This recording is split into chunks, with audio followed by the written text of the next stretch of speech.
Welcome back to Good Morning Northwest. Thanks so much for being with us. We are in store for a great week ahead, and Mark's at Vista Stadium, and I think he's going to try to show us some skills later. Mark, I hear you might have a little bit of skills on the field.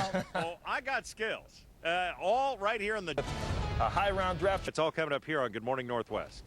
Thank you, Mark. Hundreds of homes remain evacuated in the Midwest this morning where floodwaters, they aren't giving in. That's right. The water is still rising along the banks of the Mississippi in western Illinois, where the National Guard spent the weekend sandbagging, and hundreds of homes remain empty in Iowa City, Iowa, where the Iowa River should begin to recede today. The river crested lower than predicted, sparing much of the University of Iowa campus, but the 83 out of 99 counties do remain disaster zones, and some evacuated residents don't even know if their homes are underwater. What I've heard, I live on the second floor. The first floor is completely underwater.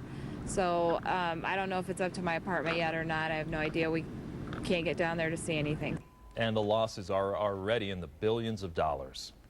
It's 6:35, and it's time to check your traffic with Officer Teresa. Good morning. Good morning. Well, no traffic. Officer, appreciate that. And to know before you go, you could always jump on our website. It's kxly.com and click on iView. President Bush completes his European trip today with meetings in London and the Northern Ireland city of Belfast. Talks in London will touch on Britain's involvement in Iraq and the nuclear standoff with Iran.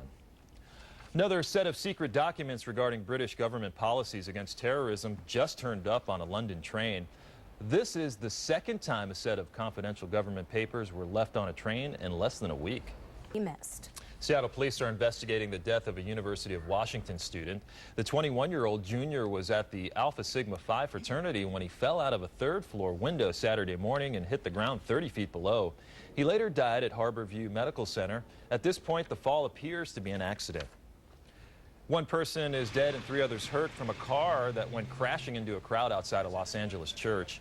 The driver claims she accidentally stepped on the gas pedal when her passenger began having a seizure. 2 of the injured are listed in critical condition and the other is in serious condition. New Orleans prosecutors say there was some nasty stuff in one man's diaper. It's not what you think. The man had more than a half pound of heroin in the adult diaper he was wearing. Police pulled over the man during a traffic stop and patted the man down when they felt the object in the diaper. Now, if convicted, he could face up to 40 years in prison. He had to be brave to find out what's in there, I guess. There will be a merger between the nation's only 2 satellite radio broadcasters if the chairman of the FCC gets his way.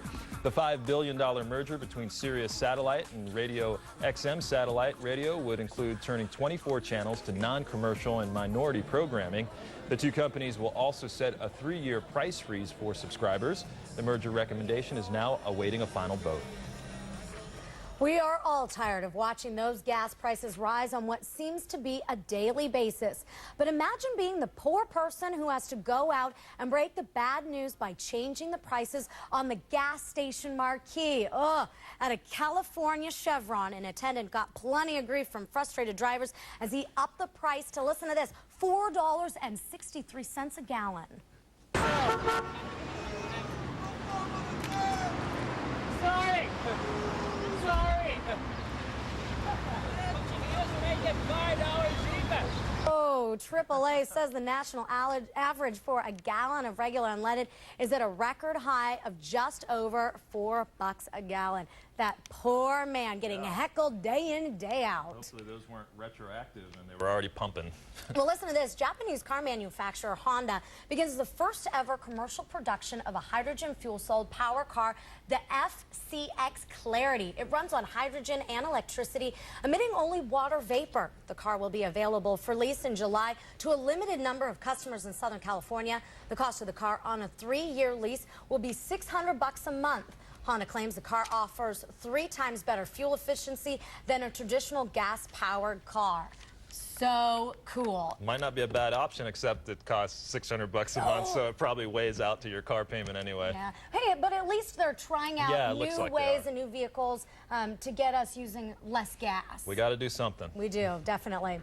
Well, listen to this. Old phone books usually end up getting tossed in the recycling, but it's over a century old. What happened to that? I had no idea they actually had phone books way back when. Well, one of America's first phone books published in New Haven, Connecticut, all the way back in 1878 is expected to go for $30,000 to $40,000. Back in the 1870s, the telephone was considered pretty high-tech, as you could imagine. So the phone book comes with a few tips. I like this one. Please report anyone that uses profanity. Uh-oh. I think I would be in serious trouble. Also, I was reading a little bit about this phone book. They also had rules that when you hung up the phone, when you were ready to end the conversation, instead of, saying your normal pleasantries, that's all. Very proper. That's all. Mark Peterson, could you stay within those guidelines is the question. There are no guidelines in this world that I stay within.